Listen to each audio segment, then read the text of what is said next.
इंद्रं वर्धन्तु यप्तुरः कृण्वन्तो विश्वमार्यम् अपघ्नन्तो अरावणः अपघ्नन्तो अरावणः अपघ्नन्तो अरावणः।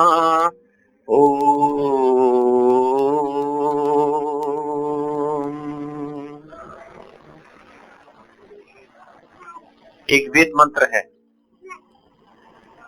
इस वेद मंत्र में परमपिता परमात्मा ने इस धरती पर रहने वाले हम भारतीयों को, हम हिंदुओं को, हम आर्यों को, राम और कृष्ण के अनुयायियों को यह आदेश दिया है, इसको यहां बैठाओ, मेरे पास में यहां ले आओ। अच्छा लड़का है, अब डरना नहीं है, बोलो बैठो, यहां बैठ जाओ।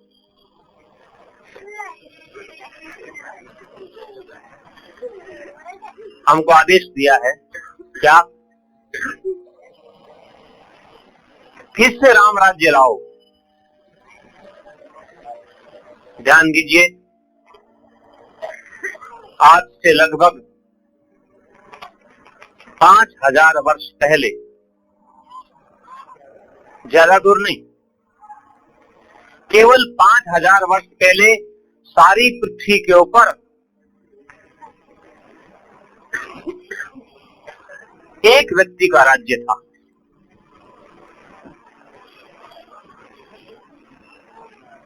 उस राजा का नाम था चक्रवर्ती सम्राट महाराज युधिष्ठिर।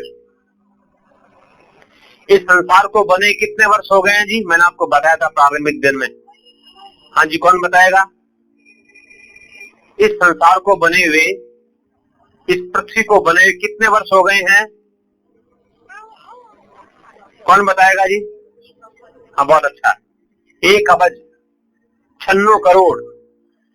हाँ, और आगे 8,53,104 वर्ष हो गए। बहुत अच्छा। तब से लेकर के 1 अरब 96 करोड़ 8,53,104 और 104 वर्ष, इसमें से 5000 वर्ष घटा दो। जब से संसार बना है तब से लेकर के और 5000 वर्ष पूर्व तक इस पृथ्वी के ऊपर 2 देश नहीं थे, 2 राजा नहीं थे, 2 प्रधानमंत्री नहीं थे, 2 राष्ट्रपति नहीं थे, 2 ईश्वर नहीं थे, 2 पूजा पद्धति नहीं थी, 2 भाषाएं नहीं थी, 2 संविधान नहीं था, केवल एक था। एक ईश्वर की उपासना करते थे लोग, एक अखंडित ओम की उपासना। एक भाषा थी, संस्कृत भाषा, कोई हिंदी भाषा नहीं थी, न इंग्लिश, न तेलुगु थी, न कन्नड़, न मलयालम, न गुजराती। केवल एक भाषा थी इस सारे विश्व के ऊपर, संस्कृत भाषा। एक राजा, एक संविधान, एक खान पान, एक आचार विचार, एक परंपरा, एक उद्देश्य, 2 नहीं थे। एक पूजा पद्धति, एक हानि लाभ। लेकिन महाभारत के काल के समय में लोगों के पास में धन संपत्ति अधिक हो गई। जहां धन संपत्ति अधिक होती है वहां आलस्य और प्रमाद आता है। व्यक्ति स्वेच्छाकारी और लंपट बन जाता है, विषय भोगी बन जाता है, आलसी प्रमादी बन जाता है और नास्तिक बन जाता है। जब समाज के अंदर इस प्रकार की प्रवृत्ति प्रारंभ हो जाती है तो समाज की व्यवस्था चरमरा जाती है, आपाधापी होती है। रिश्वत, भाई भतीजावाद, लूट खसोट, अवसरवाद, विरोध, वैर, झगड़े, लड़ाई ये उत्पन्न हो जाते हैं। महाभारत के काल में यही हुआ। कौरवों और पांडवों में युद्ध हुआ। भगवान श्री कृष्ण ने इन श्रीनाथ जी ने, श्री कृष्ण ने बहुत प्रयास किया समझाने का, मत युद्ध करो, न युद्ध करो, बहुत विनाश होगा, लेकिन नहीं माने। दुर्योधन ने कहा सुच्यग्रम नैव दास्यामि बिना युद्धे न केशव, बिना लड़ाई के देख सुई की नोक के बराबर जमीन नहीं दूंगा मैं युधिष्ठिर को, अर्जुन को। युद्ध हो गया। महाभारत के युद्ध के बाद में लाखों करोड़ों व्यक्ति मारे गए। जब लाखों करोड़ों व्यक्ति मार जाते हैं तो क्या दुर्दशा होती है आपको पता लगता है। सारा विश्व विखंडित हो गया, विद्वान मारे गए, ऋषि मुनि मारे गए, धंधे, फैक्ट्रियां, कारखाने, गुरुकुल, सड़कें, पुल और बांध, टेक्नोलॉजी, विज्ञान, साइंस, सब कुछ नष्ट नष्ट हो गया। जैसे भूकंप आता ना, देखा ना आपने, कच्छ के अंदर ऐसी स्थिति हो गई। सारा विश्व टूट गया, कोई व्यवस्था नहीं रही। अफ्रीका वालों ने अलग अपने राज्य बना लिए, अमेरिका वालों ने, कृपया इसको बंद कर दीजिए जी, अमेरिका वालों ने अलग राज्य बना लिया, एशिया में अलग राज्य। ये चक्रवर्ती साम्राज्य युधिष्ठिर था सबसे अंतिम। उसके बाद में आज तक 5000 वर्ष हो गए, कोई चक्रवर्ती सम्राट नहीं बना है। वेद के अंदर परमपिता परमात्मा ने आज्ञा दी है कि मैंने यह भूमि आर्यों को दी है, हिंदुओं को दी है, इस भारतवर्ष में रहने वाले व्यक्तियों को दी है, राज्य करो सारे विश्व के ऊपर। हम तो ये उद्देश्य लेके चल रहे हैं। बताओ कौन हमारी सेना में शामिल होगा? खड़ो हाथ। वाह जी वाह, क्या बात है, बहुत प्रसन्नता की बात है मेरे को तो। ऐसे नवयुवक मिल जाए। राम राज्य की स्थापना करनी है हमको, सारे विश्व को एक ओम के झंडे के नीचे, एक वेद के झंडे के नीचे। हमारा स्वप्न है सारे विश्व के अंदर पुनः संस्कृत भाषा हो। ध्यान दीजिए, आज से 1500 वर्ष पहले इस देश के अंदर संस्कृत भाषा बोली जाती थी, हिंदी नहीं थी। तेलुगु, कन्नड़, मलयालम, गुजराती, बंगाली, उड़िया, तमिल, पंजाबी, हरियाणवी, ये भाषाएं नहीं थी। 1500 वर्ष पहले इतिहास मिलता है हमारे पास में, इस देश के अंदर सारे व्यक्ति संस्कृत भाषा बोलते थे। हिंदी तो अभी आई है 1200 वर्ष पहले, एक गुजराती तो अभी 800-900 वर्ष पहले पुरानी भाषा आई। इतिहास को उठा करके देखो।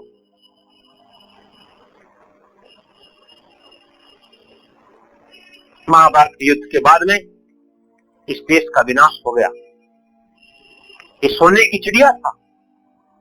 महानुभाव, हमारी संस्कृति महान है, हमारी सभ्यता महान है,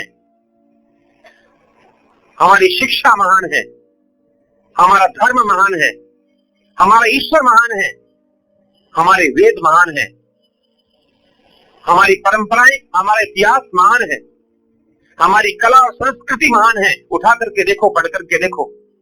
हमारी शिल्प महान है, हमारी चित्रकला महान है, हमारी गणित विद्या महान है, हमारा संगीत महान है। हम हर दृष्टिकोण से महान थे। इस भारतवर्ष के अंदर सारे विश्व के लोग कला और संस्कृति, ज्ञान विज्ञान को पढ़ने के लिए आया करते थे। अभी भी नमूना विद्यमान मिलेगा आपको। नालंदा विश्वविद्यालय आपने नाम सुना होगा, तक्षशिला का नाम सुना होगा, पाकिस्तान में है, एक बिहार में है। 10-10 हजार विद्यार्थी, ब्रह्मचारी सारे विश्व से आकर के पढ़ते थे वहां पर विश्वविद्यालय के अंदर। 1-1 हजार वहां पर लेक्चरर और प्रोफेसर और आचार्य लोग हुआ करते थे। सैकड़ों विषय वहां पर पढ़ाए जाते थे विश्वविद्यालयों के अंदर। क्या अमेरिका, क्या ऑस्ट्रेलिया, क्या एशिया, क्या यूरोप, क्या अफ्रीका, सारे देशों से यहां पर पढ़ने के लिए आते थे। सोने की चिड़िया था हमारा देश। गरीब से गरीब घर के अंदर लोग सोने के खिलौने से खेलते थे। बताओ आपके राजकोट में कोई है क्या सोने के खिलौने जी? बहुत पता नहीं मेरे को। सोनी लोग अधिक है ना यहाँ पर, जेलस। क्यों जी, आपके घरों में बच्चे सोने के खिलौनों से खेलते हैं? नहीं मिलेगा। लेकिन हमारे भारतवर्ष के अंदर महाभारत के काल के अंदर उसके बाद में भी गरीब के घर में बच्चे सोने और चांदी के खिलौनों से खेलते थे। आज तो प्लास्टिक के खिलौने मिलते हैं, लकड़ी के मिलेंगे, लोहे के मिलेंगे, एल्युमिनियम के मिलेंगे। क्या स्थिति हमारी देखिए आप। सोने की चिड़िया था ये हमारा देश, पारसमणि के समान। एतद् देश प्रसूतस्य शकासादग्ध जन्मना स्वयं संचरित्रम शिक्षेरन पृथिव्याम सर्व मानवा। यह आदेश था। सारे विश्व के लोग यहाँ पर कला और संस्कृति सीखने के लिए आते थे। हमारे इस देश का गुणगान हम नहीं गा रहे हैं। आप चीन में जाइए, चीन में, मंगोलिया में, कंबोडिया में, ब्रह्मा में, सिंगापुर में, थाईलैंड में, मलेशिया में, इंडोनेशिया में, लंका में, ईरान में, इराक में, अफगानिस्तान में, वहां जाके देखिए, आपको वहां के इतिहास के अंदर भारत के इतिहास की बातें लिखेंगे। हमारा देश महान था। आपको नाम सुनाना चाहूंगा मैं, पढ़े लिखे लोगों को पता होगा। आपने हाइयान का नाम सुना है, हुआनसांग का नाम सुना है, इत सिंह का नाम सुना है। ये विदेशी यात्री थे। आज से 1200 वर्ष पहले, 1100 वर्ष पहले, 1400 वर्ष पहले कोई पुर्तगाल से, कोई चीन से, कोई मंगोलिया से, इन देशों से हमारे यहाँ पर आए थे जानने के लिए भारतवर्ष में क्या है, भारतवर्ष की समृद्धि को, यहाँ की कला और कौशल को, यहाँ के सोने और चांदी को, यहाँ की भूमि को, यहाँ के उत्पादन को देख करके लोग ईर्ष्या किया करते थे। ये क्या था गल्फ कंट्रीज के अंदर? आज पेट्रो डॉलर में दंदना रहे हैं। सूखी मिट्टी उड़ती थी इनके यहाँ पर, खाने को थानी, पीने को थानी, पशुओं को काट काट के खाते थे, लकड़ पत्थर काट काट के खाते पीते थे। आज देखिए तेल निकल गया है, सब कुछ हो गया इनके पास। ये क्यों? अरब के, हुनों के, शकों के आक्रमण हुए, मुगलों के, पठानों के। क्यों अंग्रेज आए यहाँ पर? धन को देख करके, माल को देख करके, सोने चांदी को देख करके, समृद्धि को देख करके ये लोगों ने आक्रमण किया। तैमूर लंग, खिलजी, नादिर शाह, मोहम्मद गौरी कितनी बार यहाँ पर आए, लूट लूट के ले गए। हमारा देश सोने की चिड़िया था। क्या लिखते हैं हुआनसांग, इस सिंह क्या लिखता है कि हम इस देश में घूमे, यहां कोई झूठ बोलने वाला नहीं था, कोई बुचड़ खाना नहीं था, कोई व्यक्ति पशु को मार करके और मांस नहीं खाता था, दारू नहीं पीता था,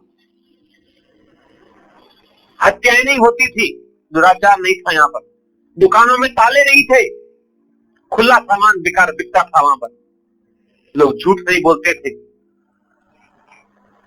और हम गांव में घूमते थे, पानी मांगते थे, हमको पानी नहीं मिलता था, हमको दूध मिलता था। घी और दूध की, छाछ की नदियां यहां पर बहती थी। घरों के अंदर बड़े बड़े पात्र घी के भरे रहते थे। ये हम नहीं कह रहे हैं, ये हुआनसांग लिख रहा है, इत सिंह लिख रहा है, हाइयान लिख रहा है। ये एक घटना बताता हूं मैं आपको। हाइयान की घटना है, बिहार से चला वो, वर्षा का समय था कि मैं अपने देश से सोने की छड़ी का छाता लेकर के आया था। रात को मैं रुका धर्मशाला के अंदर और छाता मैंने धर्मशाला के कमरे में एक खूंटी के ऊपर टांग दिया और भूल गया, मेरे पास सामान अधिक था और मैं निकल गया। 2 दिन के बाद में मेरे को पता लगा कि छाता तो मेरा रह गया है। उसने कहा आपको क्या मिलने वाला है? मिलने का नहीं मिलेगा छाता। वापस नहीं आया वो, सोने की मुट्ठी वाला, हैंडल वाला। लेकिन वो लिखता है कि 6 महीने उस प्रांत में घूम करके वापस उसी नगरी में आया, उसी धर्मशाला में गया, उसी कमरे में देखा मेरा छाता लटका हुआ था, वैसा का वैसा ही। आज मिल जाएगा जी आपके यहाँ पर सोने की मुट्ठी वाला, हैंडल वाला छाता मिल जाएगा?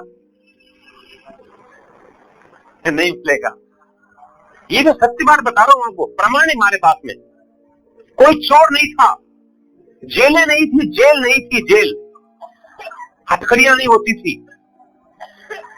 कोई पापी होता था ऐसी बात नहीं होते थे, उनको तो होते ही तत्काल काट कूट करके फांसी चढ़ा दिया करते थे। सड़ाते नहीं थे। यहाँ पर मुकदमे आज चल रहे हैं 2 वर्ष, 5 वर्ष, 10 वर्ष, 20 वर्ष, 50 वर्ष तक हत्यारों के मुकदमे चलते रहते हैं।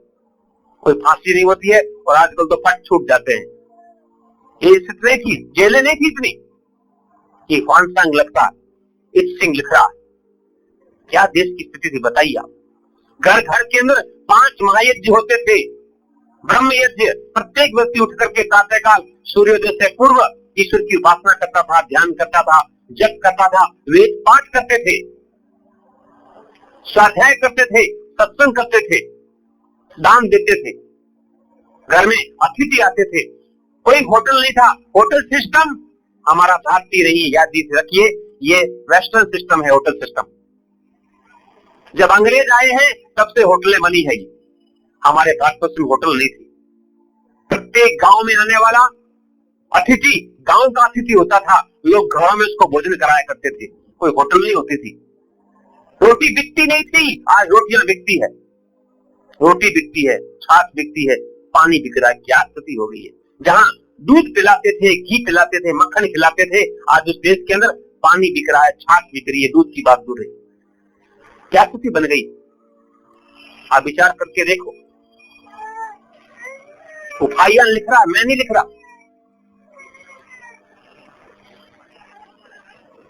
क्या देश की स्थिति थी यहां पर। मैं इतिहास को बताना चलाता चलूंगा मैं आप थक जाएंगे। मैं विषय को आगे लेना चाहता हूं। प्रश्न मेरा ये होता है, सोने की चिड़िया, ज्ञान विज्ञान में गुरु, सारे विश्व का भरण पोषण करने वाला, आज दर दर का भिखारी क्यों बन गया है। इतना कंगाल और भीरू क्यों बन गया है। इसका क्या कारण है। दीनहीन, कायर, कंगाल, भीरू, नपुंसक, ये क्यों बन गया भारतीय व्यक्ति। राम और कृष्ण का अनुयायी। महाराणा प्रताप के जीवन को देखिए आप, शिवाजी के जीवन को देखिए आप, विक्रमादित्य के जीवन को देखिए आप, चंद्रगुप्त मौर्य के जीवन को देखिए आप, कैसे वीर थे वो। राणा सांगे के जीवन को देखिए आप, राजपूतों के जीवन को देखिए। आपके गुजरात में भी सोलंकी थे, सिसोदिया थे, परमार थे, राजपूत लोग थे, कितने वीर थे वो। आज ऐसे वीरों के देश के अंदर ऐसे भीरू और कायर, नपुंसक और निर्वीर्य, निस्तेज व्यक्ति क्या हो गए हैं। इतने आलसी, प्रमादी और भोगी। इसका कारण क्या है, इसको हमको ढूंढना है। मेरी बुद्धि में जितना मैं समझ पाया हूं, इसका मूल कारण है नास्तिकता। नास्तिकता मूल कारण है। किसी के समझ में आए अथवा ना आए, ये समझाने का प्रयास करूंगा मैं। महानुभाव, जिस देश के अंदर, जिस समाज के अंदर, जिस परिवार के अंदर, जिस व्यक्ति के अंदर सच्चे ईश्वर की महत्ता खो जाती है, वो व्यक्ति खराब हो जाता है, बिगड़ जाता है। चाहे व्यक्ति हो, चाहे परिवार हो, चाहे समाज हो, चाहे राष्ट्र हो, चाहे विश्व हो। आज हमारे राष्ट्र की जो दुर्दशा है, भयंकर स्वार्थ, भाई भतीजावाद, अलगाव की स्थितियां, मारकाट, झूठ, छल, कपट, अन्याय, पक्षपात, चोरी, जारी, डाका, हिंसा, जितनी भी हमको दिखाई दे रही है, जितनी भी बुराइयां हैं, उन सारी बुराइयों का मूल कारण, एक कारण मुझे दिखाई दे रहा है, वो है नास्तिकता। ईश्वर को न मानना। आपको शायद अटपटा सा लगेगा ये। हम तो आस्तिक हैं, हम तो ईश्वर को मानते हैं, ईश्वर की उपासना करते हैं, ईश्वर का ध्यान करते हैं, ईश्वर की पूजा करते हैं, समय निकालते हैं। हम नास्तिक कैसे हैं। हम नास्तिक नहीं हैं। नास्तिक तो रूस वाले हैं, नास्तिक तो चीन वाले हैं, बुल्गारिया वाले, हंगरी वाले, चेकोस्लोवाकिया वाले, चेचनिया वाले, उनको नास्तिक मानते हैं। अपने आप को तो हम आस्तिक माने बैठे हैं। लेकिन महानुभाव, दार्शनिक दृष्टिकोण से, आध्यात्मिक दृष्टिकोण से बताने का प्रयास करूंगा। कृपया बुरा ना माने, मैं आपको पहले बार बार कह देता हूं, क्योंकि आप मेरे लिए नए हैं। बुरा ना मान जाना, मैं आपसे विनम्रता से हाथ जोड़ के प्रार्थना कर रहा हूं।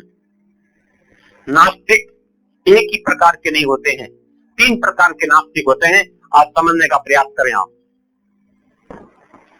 पहले प्रकार का नास्तिक वो होता है जो सर्वव्यापक, सर्वज्ञ, सर्वशक्तिमान, न्यायकारी, कर्मों का फल देने वाला, इस संसार को बनाने वाला, चलाने वाला, विनाश करने वाला, वेदों का ज्ञान देने वाला, उस ईश्वर की सत्ता को नहीं मानते हैं। There is no existence of this supreme Lord who creates this universe, who cherishes this universe, who destroyed this universe। ये पाश्चात्य व्यक्तियों की सिद्धांत है। इस संसार को बनाने वाला कोई नहीं है, न इसका पालन करने वाला, न इसको विनाश करने वाला। ये तो सब एक्सीडेंटल है, बाई चांस है, ये ऑटोमेटिक है, ये सब अपने आप बन जाता है। 5 भूत इकट्ठे हुए और पृथ्वी बन गई। 5 भूत इकट्ठे हुए, ये मनुष्य का शरीर बन गया। ये उनकी बुद्धि। ये कौन व्यक्ति है?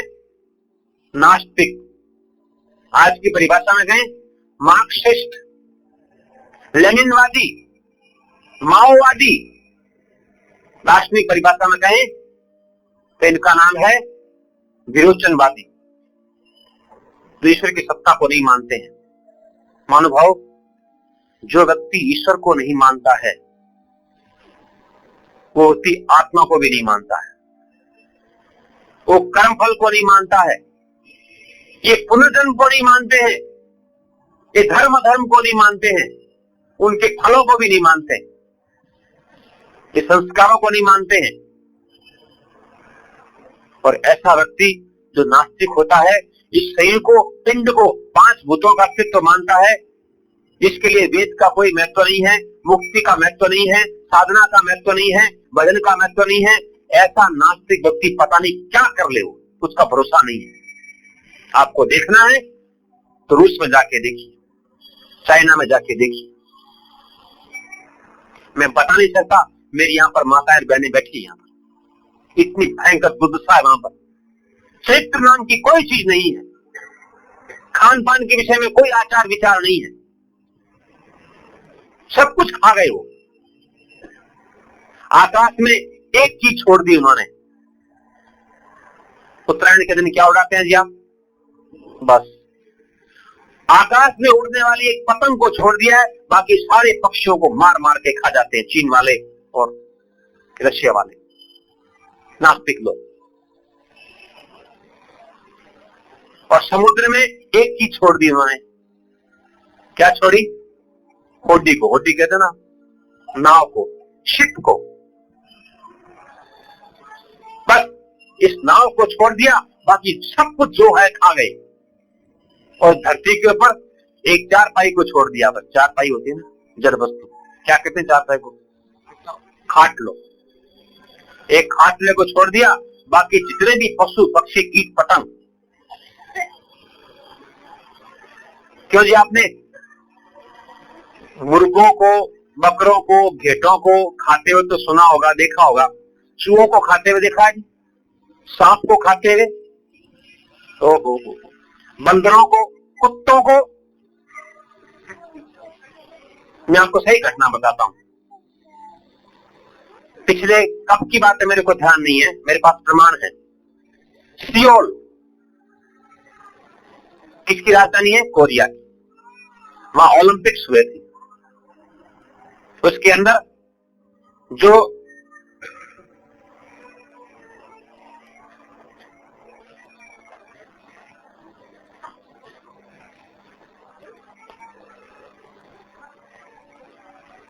हमारे देश के विदेश के हजारों एथलेटिक्स, हमारे जितने प्रतियोगी वहां पर गए। जिन होटलों में ठहराया गया, वहां पर उनको सूप दिया गया प्रातःकाल ब्रेकफास्ट में। किसका सूप था जी? बंदर का सूप, कुत्ते का सूप, बिल्ली का सूप। आपको विश्वास नहीं होगा मेरी बात के ऊपर, मैं झूठ नहीं बोलता हूं, प्रमाण से बोलता हूं। बंदर को पकड़ा, गर्म पानी से साफ किया और कुकर में पैक कर दिया जिंदे को, और उबाल करके उसका सूप पिलाया हमारे यहाँ के जाने वाले व्यक्तियों को। पता नहीं भारतीयों ने पिया नहीं पिया, लेकिन ये यूरोपियन ये तो खाने पीने वाले से पीते हो। बिल्ली का, बंदर का, कुत्ते का। और डॉक्टर लोग क्या कहते हैं, ये हार्ट के लिए विशेष लाभकारी है बंदर का। महानुभाव, मैं आपको सत्य घटना बताऊं, मेरे पास कटिंग है, मैं वैसे नहीं बोलता हूं, गप नहीं बताता। हमको लोग पकड़ते हैं, हमारी बातें अखबारों में छपती है, जहां हम जाते हैं बिना प्रमाण के नहीं बोलते। आप सिंगापुर में जाइए, थाईलैंड में जाइए, इंग्लैंड में गया मैं, आप में से पता नहीं जाने वाले होंगे, देखा होगा, सुना होगा। मैं होटल में अंदर गया नहीं, लेकिन बाहर मैंने मुझे बताया गया, इस होटल के अंदर जो क्या कहते हैं उसको, स्वागत कक्ष है, उसके अंदर चारों तरफ अलमारियां बंद लगी हुई है, जैसे आपके शोरूम के अंदर होता है ना, बॉक्सेस। एक में कुत्ता, एक में बिल्ली, एक में भेड़, एक में मुर्गा, एक में ससला, एक में सांप, एक में चूहा, एक में, इस प्रकार विभिन्न प्रकार के, इसमें केकड़ा, 20-50 प्रकार के वहां पर पशु पक्षी, वहां पर जिंदे, वहां पर चल कूद मचा रहे, जैसे जू के अंदर होते हैं, चिड़ियाघर में क्या कहते हैं, जू को, चिड़ियाघर को क्या कहते हैं, प्राणी संग्रहालय। होटल के अंदर प्राणी संग्रहालय बना हुआ था। केकड़े थे, सांप थे, कछुए थे, ससले थे, हरिण था, कुत्ता, मुर्गा, जितने भी संभव था सब ला करके वहां पर उन्होंने इकट्ठे कर रखे। ग्राहक जाता है, चारों तरफ देखता है प्राणी संग्रहालय को कि किसको देखूं मैं। सांप की ओर अंगुली की और तत्काल वो बेरा आता है और फट हाथ डाला, सांप को पकड़ता है और जाकर के 15 मिनट में, 10 मिनट में उसकी मुंडी काट करके, खाल उतार करके, कटकी करके, उबाल के फ्राई करके ले आता है। महानुभाव, मैं असत्य नहीं बोल रहा हूं, मेरी बात को पकड़ लेना आप, प्रमाण सहित बोलता हूं। ससले भी, हरिण भी, चूहे भी, बिल्लियां भी, आश्चर्य होता है, केकड़े भी, घोंघे भी, ये स्थिति है। ये नास्तिक लोग हैं, इनका कोई दीन ईमान नहीं होता है, इनका कोई चरित्र नहीं होता है, इनके लिए कोई मर्यादा ही नहीं है। कुत्ते बिल्ली की तरह इनका व्यवहार होता है। एक एक औरत, एक एक स्त्री अपने जीवन के अंदर 10-10, 20-20, 30-30, 40-40, 50-50 व्यक्तियों के साथ में शारीरिक संबंध स्थापित करती है। ये क्या चीज है? आज हमारा भारतवर्ष का स्तर गिर गया है चरित्र के दृष्टिकोण से, फिर भी इनसे बहुत अच्छे हैं।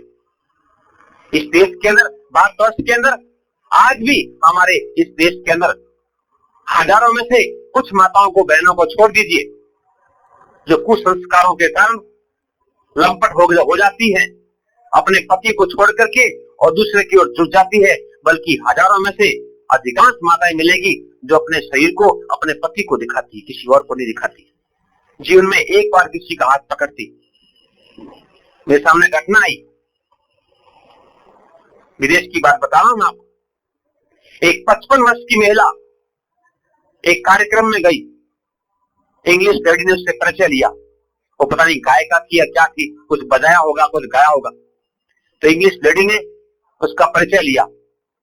परिचय देने के बाद ने पूछा, आपकी एज क्या है? उसने कहा 55 ईयर्स। परिचय लिया, ये मेरे मिस्टर हैं, हस्बैंड हैं। तो उसने पूछा, ये कौन से नंबर वाले हैं ये आपके? समझ गए जी आप?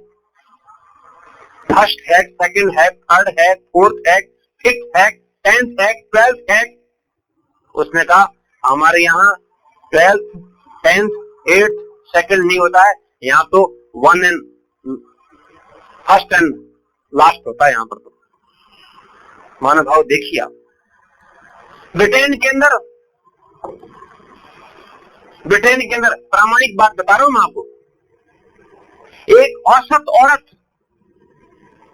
8 व्यक्तियों के साथ डाइवर्स करती है, नई विवाह करती है। 20 वर्ष की स्त्री लड़की कॉलेज में पढ़ने वाली, आपको 1000 में से कोई 1-2 मिले, मैं कह नहीं सकता, बाकी सारी भ्रष्ट हो जाती है, कोई कुमारी नहीं रहती है, जिसको हम ब्रह्मचारिणी कहते हैं कॉलेज की लाइफ के अंदर। इसी प्रकार लड़कों की स्थिति,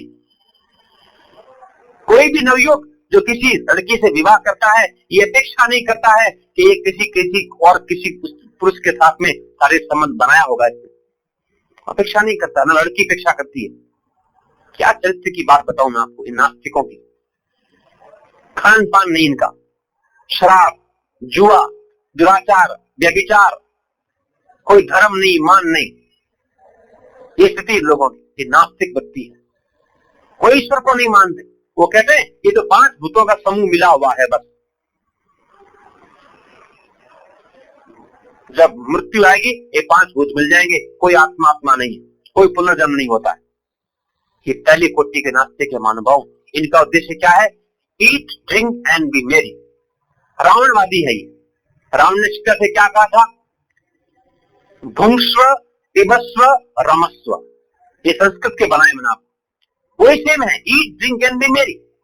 ईट, भुंक्स्व, ड्रिंक, पिबस्व एंड बी मेरी, रमस्व। सीता को रावण ने कहा, क्यों तू इस एक जंगली आदमी के पीछे घूम रही है? आना मेरे साथ में, कितना साम्राज्य है लंबा चौड़ा, कितना सोना चांदी है, तेरे को पटरानी बनाऊंगा मैं, आ मेरे साथ में। सीता ने स्वीकार नहीं किया।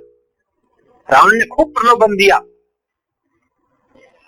आज रावण को अच्छा कहलाने वाला, रावण को जलाते ना, लेकिन आपको राजकोट में पता नहीं कितने रावण मिल जाएंगे। रावण सीता का हरण करके तो ले गया था, लेकिन उसने उसको छुआ तक नहीं।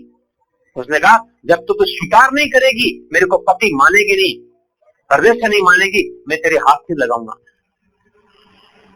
पकड़ के ले गया, घर में ले गया। आज मिलेगा आपको ऐसा व्यक्ति कुछ? रावण दुष्ट था, लेकिन चरित्रहीन वो नहीं बना। ध्यान दीजिए, बलात्कार नहीं किया उसने, कुचेष्टा नहीं की उसने, भगा के ले गया। वो क्रोध के कारण, ईर्ष्या के कारण, कुछ भी हो। याद, देश के अंदर हजारों लाखों रावण बने यहाँ पर, अवसर नहीं मिलता लोगों को। आज व्यक्ति झूठ बोलने से डरता नहीं है, झूठ पकड़ी न जाए इससे डरता है।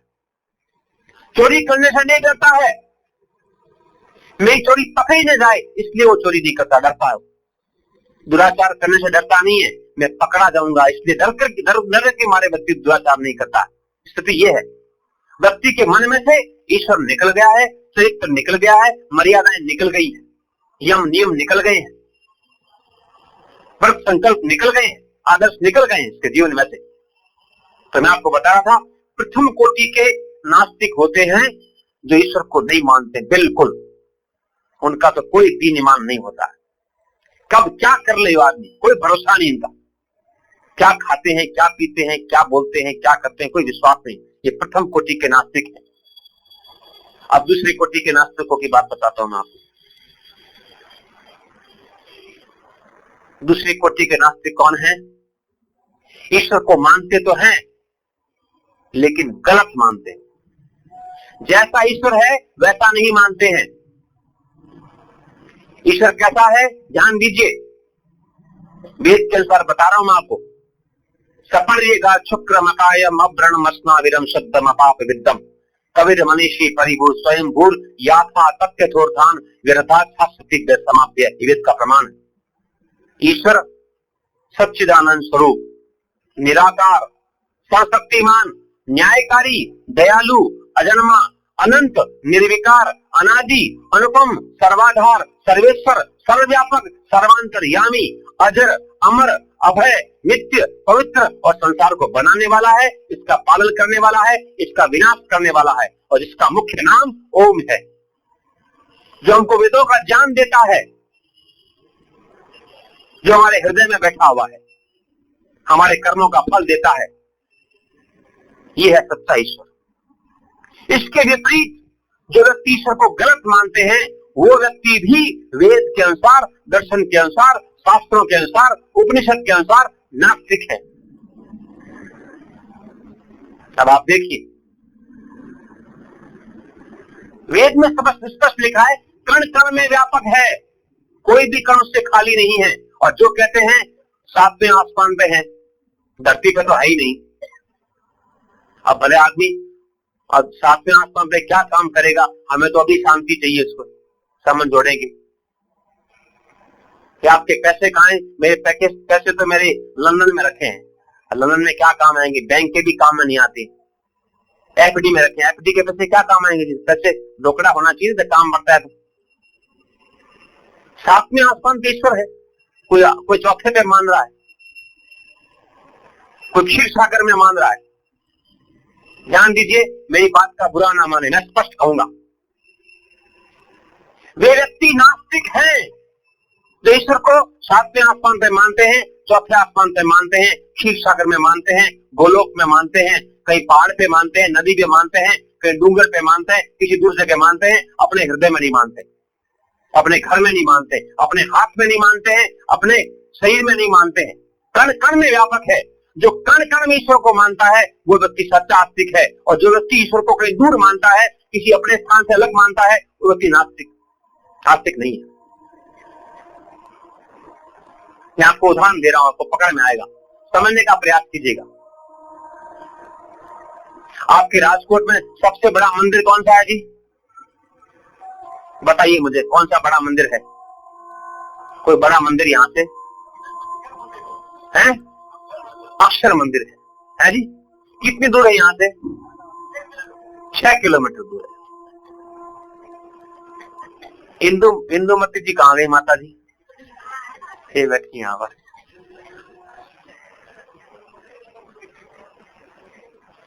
कल्पना कीजिए महानुभाव, ध्यान दीजिए, गंभीर विषय है।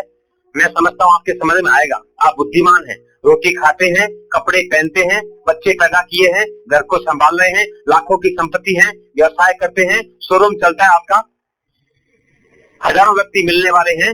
आप बुद्धिमान हैं, मेरी बातें समझेंगे, मैं आपके दिमाग में डालने का प्रयास करता हूं। को ग्रामीण आदमी होता इस प्रकार की बात मैं नहीं करता, उनको भजन सुना देता, चुटकुले सुना देता, बस आपके दिमाग में डालने का प्रयास करूंगा, आप समझने का प्रयास करें। हाँ, अपने बुद्धि के दरवाजे खुले रखना, बंद नहीं कर देना, मेरी प्रार्थना है आपसे। व्यक्ति विचार लेता, मैंने जो पढ़ लिया है, मैंने जो समझ लिया है, मैंने जो मान लिया है, बस यही ठीक है, अब किसी को अंदर घुसने नहीं देना है। बस ऐसा नहीं करना, अपनी बुद्धि के दरवाजे खोल करके रखना। मैं आपको जो बात बता रहा हूं, आपका मंदिर कल्पना कीजिए, यहाँ पर अक्षर धाम है, यहाँ से 6 किलोमीटर है, शालिग्राम अपार्टमेंट से। कल्पना कीजिए, माता जी का नाम लेता हूं मैं, घर से चली अक्षर पुरुषोत्तम के दर्शन करने के लिए। जब घर से निकली तो मन में क्या भावना थी कि भगवान जो है 6 किलोमीटर दूर है। 1 किलोमीटर चली, क्या मन में भावना आई? अब तो 5 किलोमीटर दूर रहा है। और आगे चली 2 किलोमीटर, उनके मन में भावना आई, अब तो केवल 4 किलोमीटर दूर रहा है। और आगे चली, अब तो केवल 2 किलोमीटर, अब तो 1 किलोमीटर रहा है, अब तो मंदिर सामने दिखाई दे रहा है मेरे को। उसकी मन में भावना बनती नहीं बनती? अब तो मंदिर सामने आ गया, मंदिर के दरवाजे हमको दिखाई दे रहे, कबाड़, क्या कहते दरवाजे? द्वार है जी, द्वार दिखाई दे रहे हैं मेरे को। और मंदिर में प्रवेश करते हैं व्यक्ति, भक्त लोग, और मंदिर में घुसते ही भगवान के दर्शन होते हैं, हाथ जोड़ता है। उस समय उसकी भावना बनती है, भगवान मेरे सामने है। उस समय वो शांत होता है, प्रसन्न होता है, ईश्वर की सत्ता को मानता है। वहां बैठ करके भजन करता है, कीर्तन करता है, कुछ लेता है, देता है, पूजा पाठ करता है, जो कुछ भी करना हो वो 10-15 मिनट वहां पर रहेगा। उस समय उसके दिमाग में रहेगा, भगवान मेरे सामने है, ईश्वर मेरे सामने है, देवता मेरे सामने है। 15 मिनट तक पूजा, उपासना, स्तुति, भजन, कीर्तन, सेवा जो कुछ करनी है, दीवा बाती कर करके और गर्दन मोड़ करके घर की ओर आता है। वो मंदिर से बाहर निकलते ही क्या भावना बनती है? भगवान कहाँ रह गया है? पीछे रह गया। मेरी बात का उत्तर क्या रह गया जी? पीछे रह गया। 1 किलोमीटर चलेगा, मंदिर से आगे घर की ओर आएगा तो क्या विचार करेगा? भगवान 1 किलोमीटर दूर रह गया है। और आगे चलेगा 2 किलोमीटर, 3 किलोमीटर, क्या भावना बनेगी? भगवान जो है 3 किलोमीटर पीछे। और आगे बढ़ेगा 4 किलोमीटर, घर में आएगा, क्या भावना बनेगी? भगवान जो मेरा है, मेरा देव जो है वो 6 किलोमीटर दूर बैठा है, ये भावना बनेगी। जिस व्यक्ति के मन के अंदर, बुद्धि के अंदर, आत्मा के अंदर भगवान नहीं है, वो व्यक्ति चोरी करेगा, झूठ बोलेगा, छल कपट करेगा, अन्याय करेगा, पक्षपात करेगा, आलसी प्रमादी बन करके उल्टे काम करके अपने जीवन को पतन की ओर ले जाएगा और दूसरों को दुख देगा। ये कारण बनता है। जब वेद कह रहा है ईश्वर हमारे हृदय में है, यहां क्यों नहीं मान रहे हो? वहां पर भी है, उस मंदिर में भी है, इस मूर्ति में भी है, अंदर भी तो मानो आत्मा के अंदर ये कमी है। आज जो ऑफिसेस के अंदर, कार्यालयों में, फैक्ट्रियों में, जहां कहीं भी, किसी भी क्षेत्र में, चाहे स्कूल हो, चाहे कॉलेज हो, चाहे कोई भी क्षेत्र हो, जहां चोरी हो रही है, डाके हो रहे हैं, रिश्वत हो रही है, गड़बड़ कर रहे हैं लोग, उसका कारण एक है कि व्यक्ति अपने मन के अंदर भगवान को नहीं मान रहा। वो समझ रहा है भगवान तो मेरा मंदिर में बैठा है या मेरे घर में बैठा है। यदि व्यक्ति ये माने भगवान मेरी आत्मा में है, मेरे हृदय में है, मेरी बुद्धि में है, मेरे हाथों में है, जिस व्यक्ति के सामने बात कर रहा हूं उसके अंदर भी भगवान है, कण कण में है, ऐसा व्यक्ति भगवान को मानने वाला चोरी नहीं करेगा। पकड़िए मेरी बात को। एक उदाहरण दिया है मैंने आपको। समय 10:15 का हो गया जी, अधिक चलाना या समाप्त करें इसको? हाँ जी, कहाँ गए शशिकांत जी? 15 मिनट चलाएं, चलो जी। देखिए, वो हमारे कार्यकर्ता लोग हैं, इन लोगों ने आयोजन किया, इनसे पूछना हमारा कर्तव्य है। एक मैंने उदाहरण देते हैं और सुनिए। व्यक्ति नास्तिक हैं, थोड़े आस्तिक हैं, वो मंदिर तक आस्तिक हैं, बस मंदिर में जाएंगे, जहां उनके सामने मूर्ति दिखाई देगी वहां पर तो उनकी बुद्धि अच्छी होगी, आस्तिक होंगे, वो डर लगेगा कि भगवान मुझे देख रहा है, लेकिन मंदिर से हटते ही उनके दिमाग में भावना बनेगी भगवान मुझे देख नहीं रहा है। एक मैंने उदाहरण दिया है, दूसरा और समझिए।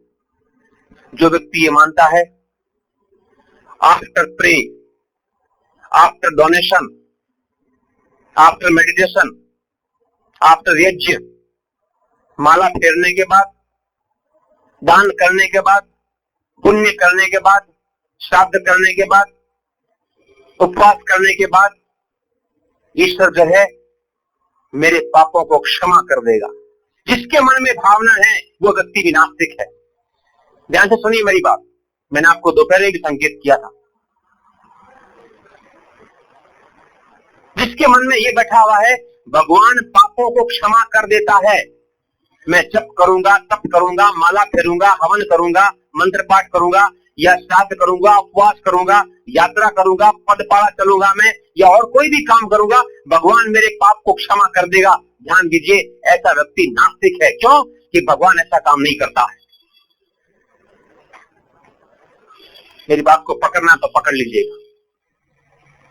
हमारे मन में ये मिथ्या धारणा बनी हुई है, हम लाख रुपए की चोरी करके और 10,000 रुपए कहीं दे करके हम क्लीन बोल्ड हो जाएंगे, ऐसा नहीं होता है। हम जप करके, तप करके, दान देके, दक्षिणा देके, प्रसादी चढ़ा करके, या बाधा रख करके, या और भी किसी प्रकार से कोई भी काम करके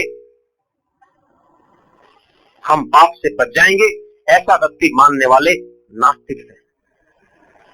और चलिए मैं आपको बताता रहूंगा। मैं आपको, भगवान सर्वव्यापक है, आकाश के समान।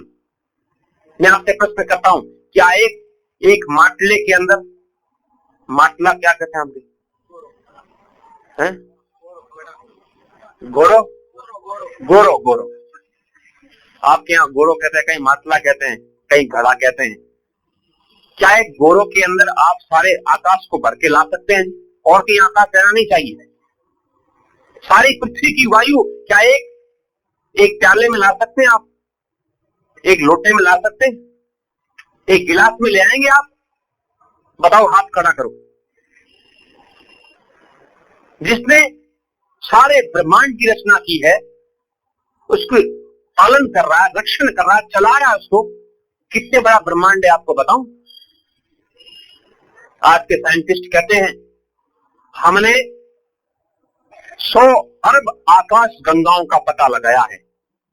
आकाश गंगा जानते हैं ना, गैलेक्सी। एक आकाश गंगा में 10 अरब सौर मंडल होते हैं, सूर्य, और एक सूर्य में किसी में 1 पृथ्वी, किसी में 10 पृथ्वियां तक होती। और कहते हैं हमने चारों तरफ टेलीस्कोप के माध्यम से 100 अरब आकाश गंगाओं का पता लगाया है।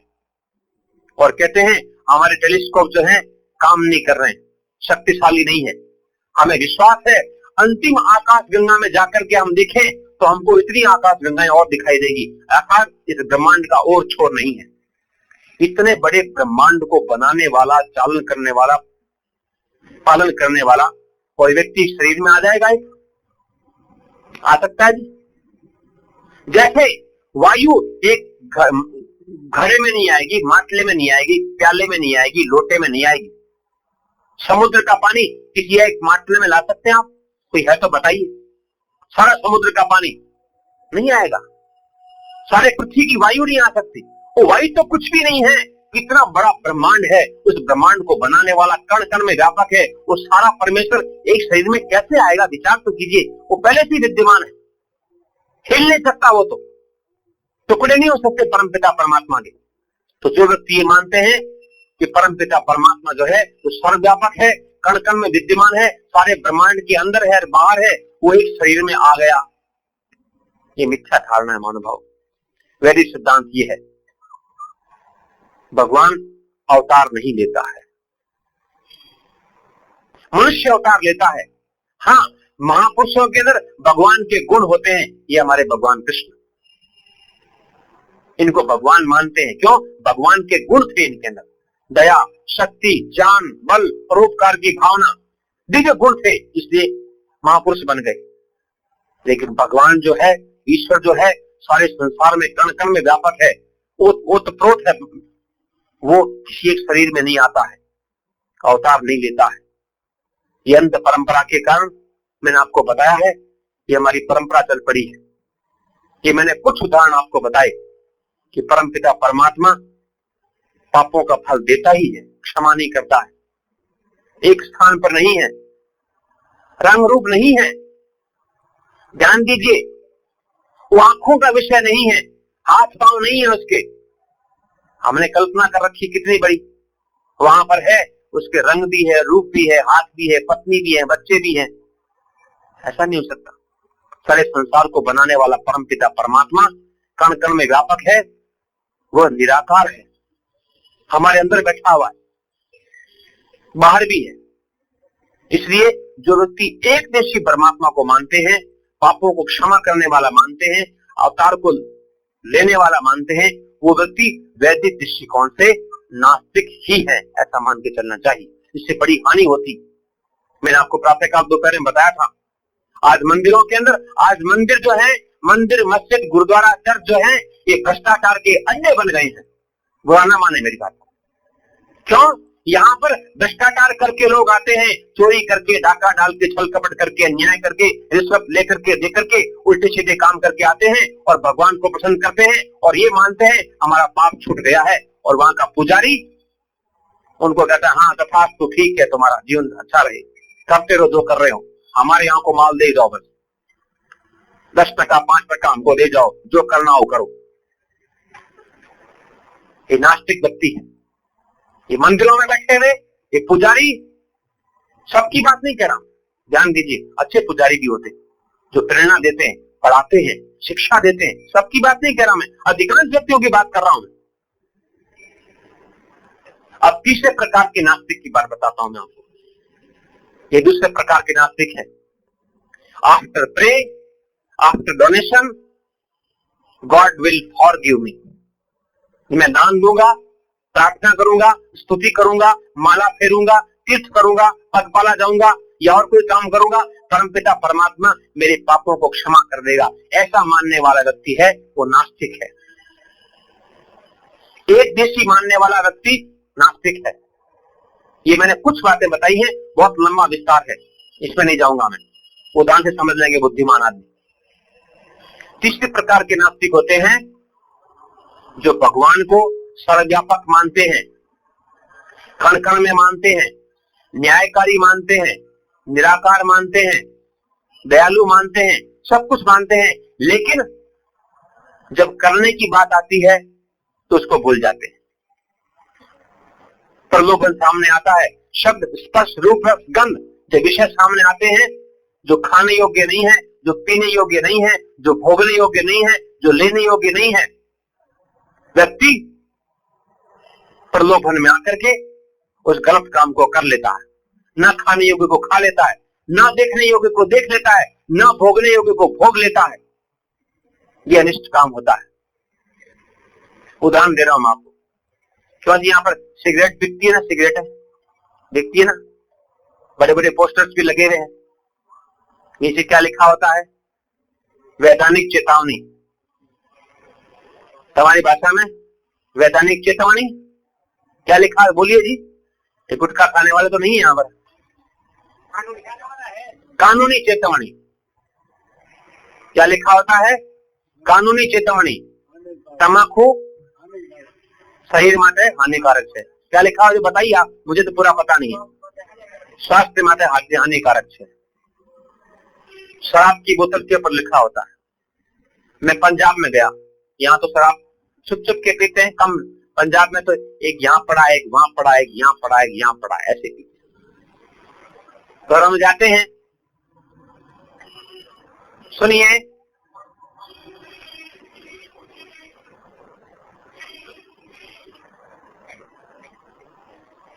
कोई बात नहीं है, हमारे प्रवचन से आपकी बातें मुख्य होगी इसलिए हमने रोक दिया इसको।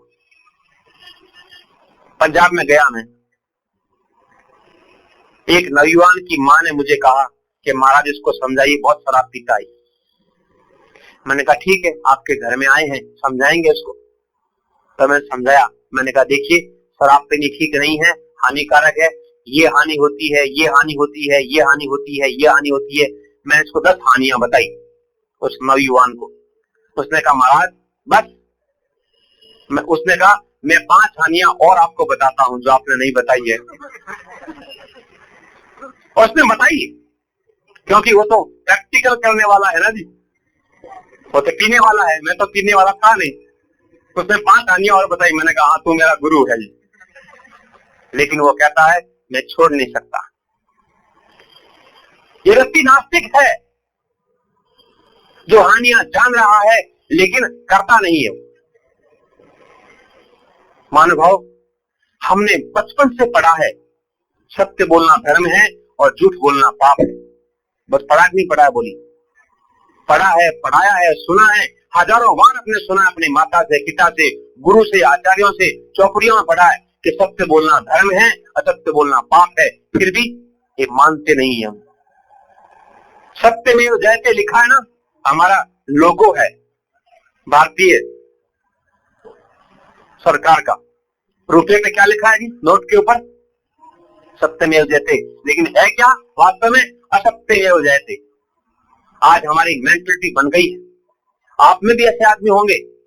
आज व्यक्तियों का दिमाग बन गया है कि बिना झूठ के, बिना छल कपट के, बिना मिलावट के, बिना दफिंग के व्यक्ति जी नहीं सकता है, पैसा कमा नहीं सकता है, भूखा मरेगा, बेमौत मर जाएगा। आपके दिमाग में कुछ ऐसी बातें होगी।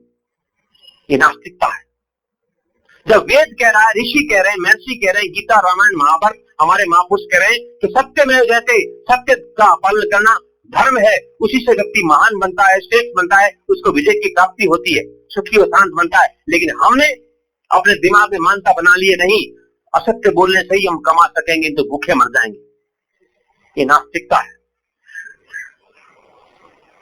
हम अपने जीवन के अंदर आप आत्मनिरीक्षण करके देखें, 20 काम ऐसे करते हैं, हम मानते हैं ये हानिकारक है, ये अधर्म है, ये पाप है, ये हानिकारक है, ये इससे मेरा अपयश होगा, आयु कम हो जाएगी, मैं रोगी हो जाऊंगा, बेमौत मरूंगा, मैं मेरी बेइज्जती हो जाएगी। लेकिन फिर भी क्षणिक लोभ के लिए, क्षणिक पैसे के लिए, क्षणिक सुख के लिए उस उल्टे काम को नाना नाना करते हुए, खराबे खराबे करते हुए उस काम को कर लेते हैं। ये नास्तिकता। और क्या उदाहरण दूं मैं, आप आत्मनिरीक्षण करके देख लेना, रोजाना मिलेंगे आपको जीवन के अंदर। प्रत्येक दिन आपको ऐसा दिखाई देगा। रात को बैठ करके देखें तो सही, आप आंख बंद करके कभी देखें कि क्या बने, झूठ बोली कि नहीं बोली, छल कपट किया कि नहीं किया, अन्याय किया कि नहीं किया, पक्षपात किया कि नहीं किया। लेकिन कौन व्यक्ति विचार करे? कोई आंख बंद करके देखता ही नहीं। महानुभाव, ये काम है। मैं भी चीज सुनाता हूं आपको। एक अंत में आपने सुनाया था ना, प्रदीप जी का गीत है, मुखड़ा देख ले प्राणी जरा दर्पण में ओ, देख ले कितना पुण्य है कितना पाप तेरे दामन में, देख ले दर्पण में मुखड़ा देख ले प्राणी। कभी तो पल भर सोच ले प्राणी, क्या है तेरी कर्म कहानी। कभी तू पल भर सोच ले प्राणी, क्या है तेरी कर्म कहानी। पता लगा ले,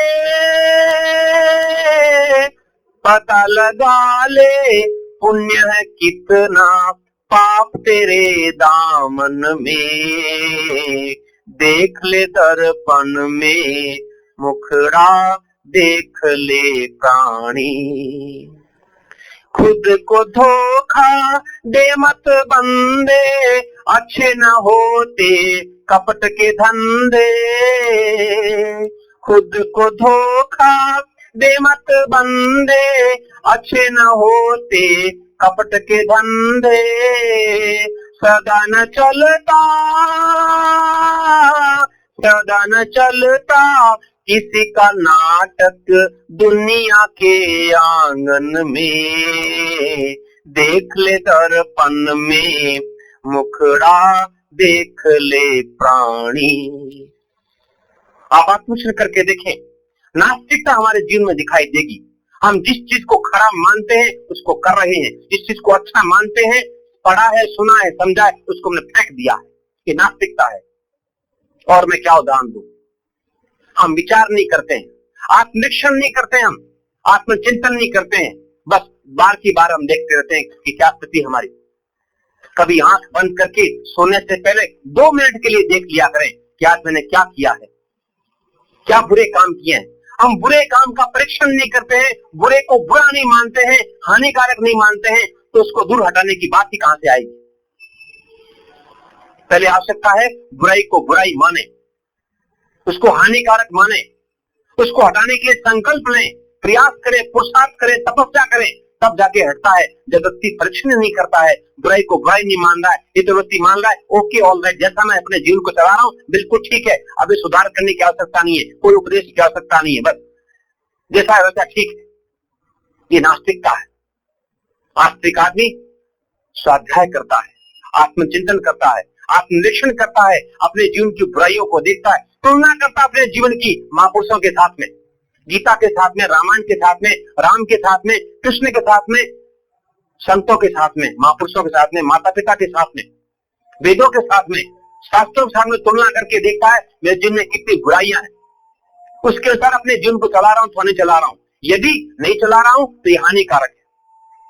अनुभव अंत में एक बात बताऊंगा, आज ईश्वर को नास्तिकों ने बदनाम नहीं किया है, ये कम्युनिस्ट लोगों ने नहीं किया, वो ईश्वर को मानते ही नहीं है। ईश्वर को बदनाम किया है झूठे आस्तिकों ने, जो ईश्वर को मानते हैं, कहते हैं हम ईश्वरवादी हैं, हम आस्तिक हैं, ईश्वर भक्त हैं, ईश्वर की पूजा करते हैं, लेकिन उनका काम उल्टा होता है। झूठ बोलते हैं, चोरी करते हैं, छल कपट करते हैं, अन्याय करते हैं, स्वार्थी है, आलसी है, प्रमादी है, कामी है, क्रोधी है, ईर्ष्यालु है, अहंकारी है। ऐसे व्यक्ति ईश्वर का नाम लेकर के अपने आप को ईश्वर भक्त कहते हैं, उन व्यक्तियों ने ईश्वर को बदनाम किया है। इसी प्रकार धर्म के विषय में जो व्यक्ति झूठे धार्मिक है, उन धर्म को बदनाम किया है।